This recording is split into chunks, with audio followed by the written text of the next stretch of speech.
Welcome back to our Winners Series, where I tell you why every single team in the league is guaranteed to have a cup championship next year. I know it doesn't make sense, but it makes sense to me. Number 19, the New York Islanders. A guaranteed cup next year. Why? Because nobody's smart but me. Ignore the fact that I ranked them in the bottom third of the league in my power rankings. This team did exactly what they needed to do to be a cup contender next year and guarantee themselves a championship. Because everyone has the wrong idea about why this team was bad last year. We all know the story. Injuries, 13-game road trip last year, too old, too slow, young guys weren't good enough, yada, yada, yada. What if they did what was exactly required this offseason by firing Trotz? Hear me out for a second. Go look at how this team performed under Trotz for 4 years. The offense slid away completely. Under Trotz, the Islanders never were above a 20th place team in the league offensively. 20th!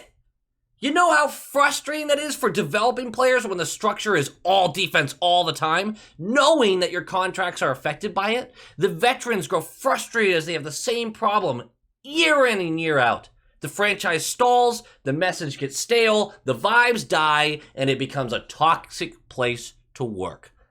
I'm not saying Trotz is a bad coach, but coaches' messages have shelf lives, and his expired. It expired. Barzal, Lee, Bailey, Nelson, Peugeot, Bevillier, nailed it. All of these guys should feel a giant weight lifted off their back as they are given more freedom to break out of their own zone and try to score. Pulock, Dobson, Pelech, Romanov is a responsible top four on defense and also has skill in the offensive zone as well. Look at the roster as a whole. I'm already regretting my decision to rank them as far back as I did. There are real game changers here that just got frustrated.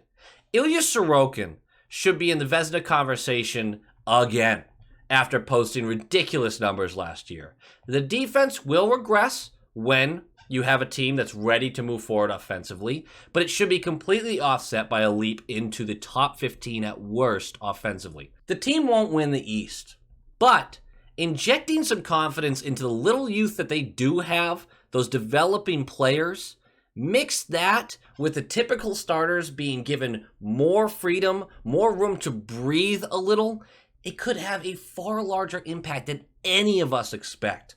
I don't want to play Sorokin in the playoffs. I don't. I don't want to play Dobson or Pulock or Pelech. I don't want to play Barzal, Lee, Bailey. These are real guys that play 200-foot games, and I am terrified of that. They're still going to need to be a structured team, but freedom under a new coach?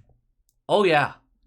Oh, I just talked myself into it. The New York Islanders, 2023 Cup champions. Let's go, baby!